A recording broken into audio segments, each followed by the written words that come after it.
Hello friends. Completing the square method में सबसे मुश्किल काम क्या होता है पता है आपको? ए एंड बी की वैल्यूज फाइंड आउट करना। क्योंकि जब तक हम ए एंड बी की वैल्यूज नहीं फाइंड आउट कर लेते तब तक हमारा जो क्वेश्चन है वो सॉल्व नहीं होता। तो चलिए आज हम इस वीडियो में देखते हैं कि आसानी से कैसे वैल्यूज निकाल सकते हैं।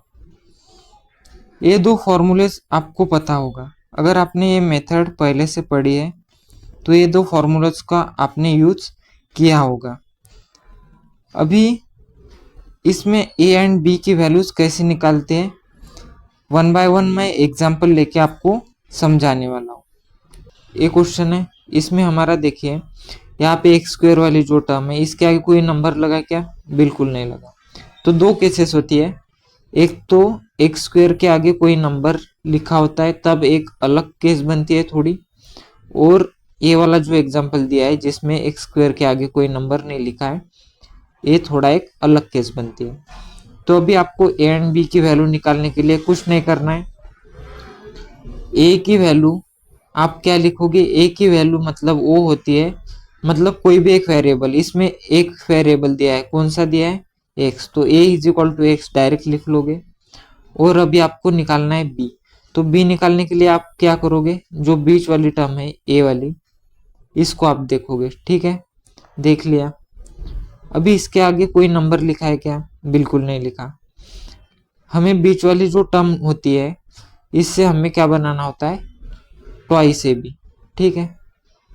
बना लेंगे सर जी। ये दिया है यहाँ पे, ये मतलब हमारा क्या है? एक्स है।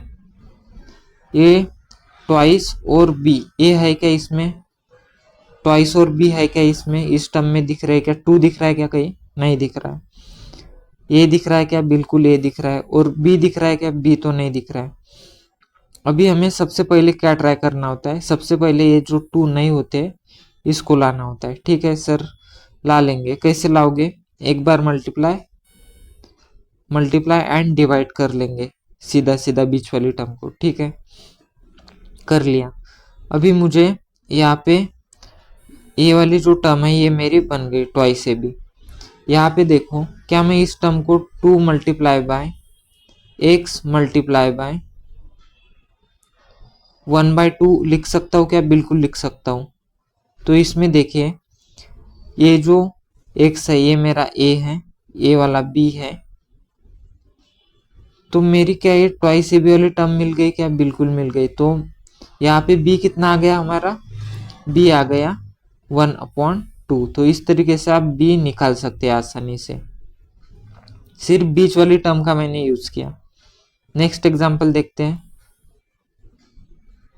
बिल्कुल आसान हो गया। अभी सीधा बीच वाली टर्म देख लो, बाकी इधर उधर देखना ही नहीं है। ट्वाइस एक्स है, ठीक है? हमें क्या बनाना है? बीच वाली टर्म का ट्वाइस ए बी बनाना है, ठीक है? 2x से ट्वाइस ए बी ये वाला बनाना है। क्या मेरे पास, मैंने आपको क्या बताया, ए की वैल्यू क्या होती है? जो वेरिएबल होता है वो ही ए की वैल्यू होती है। यहाँ पे ए मतलब एक्स है, ठीक है? अभी यहाँ पे देखो टू है क्या? बिल्कुल है। तो ये वाला टू तो ऑलरेडी है, तो टू से मल्टीप्लाई एंड डिवाइड करने की यहाँ पे तो जरूरत नहीं है। तो क्या बी मिल जाएगा क्या? यहाँ पे बी है क्या? यहाँ पे है क्या? आप बोलोगे नहीं, लेकिन यहाँ पे देखो हमेशा एक याद रखना बात कि जो 2x वाली जो टर्म होगी इसमें अगर हम 1 से मल्टीप्लाई कर भी देंगे या फिर ऑलरेडी इसमें 1 होता है, क्या मैं इस टर्म को ऐसे लिख सकता हूँ क्या? 2 multiply by x multiply by 1। अगर इस टर्म को मैं ऐसे भी लिखूंगा तो भी कुछ फर्क पड़ेगा क्या? बिल्कुल नहीं पड़ेगा, क्योंकि 1 से हम कोई भी टर्म को मल्टीप्लाई कर देते हैं तो हमारा आंसर क्या आएगा? वो टर्म ही आएगी। मतलब इसका आंसर भी क्या आएगा? 2x ही आएगा। तो मतलब हम इस टर्म को ऐसे लिख सकते हैं, ठीक है? यहाँ तक क्लियर है बात? तो मतलब मैं यहाँ पे इसको a लिख सकता हूँ और इसको b लिख सकता हूँ। तो b कितना मिल गया? 1। इस तरीके से आसानी से आप b निकाल सकते हो। नेक्स्ट एग्जाम्पल लेते हैं। अभी तक हमने जो क्वेश्चन देखे उसमें ए जो स्क्वायर वाली टर्म थी उसके आगे नंबर था क्या? नहीं था। यहाँ पे नंबर है तो इसका अलग है थोड़ा, चलो बताता हूँ कैसे। यहाँ पे क्या करना होगा, बीच वाली टर्म देखेंगे, ठीक है। ए तो आंख बंद करके लिख लेना है आपको, ए इज इक्वल टू जो भी वेरिएबल है, ठीक है। और बीच वाली टर्म पकड़ ली, बीच वाली टर्म से क्या बनाना है, ये फंडा याद रखना, बीच वाली टर्म से ट्वाइस से भी बनाना है, ठीक है। यहाँ पे 2 से मल्टीप्लाई एंड डिवाइड करने की जरूरत है क्या? नहीं है, क्योंकि यहाँ पे ऑलरेडी 2 है, वो छिपा हुआ है, वो दिख नहीं रहा, तो उसको हमें थोड़ा सा क्लियरली विजिबल है ऐसा मैं आपको यहाँ पे बना के दे रहा हूँ। तो क्या मैं 12 को ऐसे लिख सकता हूँ क्या, 2 मल्टीप्लाई बाय 6 मल्टीप्लाई बाय ये वाला y भी लिख लेता हूँ, ठीक है।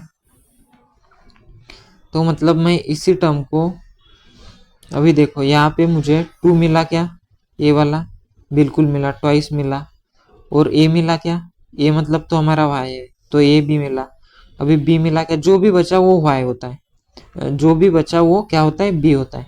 क्या बचा हमारा, 6 बच रहा है, तो जो भी बचा वो क्या लिख लेंगे, बी। तो इस तरीके से बी निकाल सकते हो सीधा सीधा। लेकिन ऐसा आप अगर करोगे तो आपका जो आंसर होगा वो गलत हो जाएगा। क्यों? क्योंकि यहाँ पे वाई स्क्वायर के आगे 9 लिखा है, तो इसका थोड़ा सा अलग होता है। तो कैसा अलग होता है, जो बीच वाली टर्म जो होती है, जो बीच वाली टर्म होती है उसको डिवाइड भी करना होता है, किससे, 9 से, ठीक है। चलो बताता हूँ, बीच वाली टर्म 12y डायरेक्ट लिख दो, और ये जो 9 है इसको डिवाइड कर लो, अभी आप निकाल सकते हो बी। अभी 12 है, 12 को क्या मैं ऐसे लिख सकता हूँ, 2 मल्टीप्लाई बाय 6 बिल्कुल लिख सकता हूँ। या फिर एक काम कर लो, थोड़ा इसको और सिंप्लीफाई कर लो, यहाँ पे 9 है, 3 3 जा 9, 3 4 जा 12, मतलब 4/3 y है हमारा, ठीक है, 4/3 y है। अभी मुझे क्या मैं 4 को ऐसे लिख सकता हूँ क्या, 2 मल्टीप्लाई बाय 2 बिल्कुल लिख सकता हूँ, और y और जो अपॉन में 3 है उसको ऐसे लिख लेता हूँ, ठीक है। तो क्या मेरा ट्वाइस से भी बन रहा है क्या, बीच वाली टर्म से बिल्कुल बन रहा है। ये है क्या हमारे पास है, ये मतलब y है, ट्वाइस है क्या, बिल्कुल ट्वाइस भी है, और b है क्या, b मतलब जो भी बचा वो b है, तो b की वैल्यू मेरी क्या आ जाएगी, 2/3, ठीक है। नेक्स्ट एग्जांपल लो,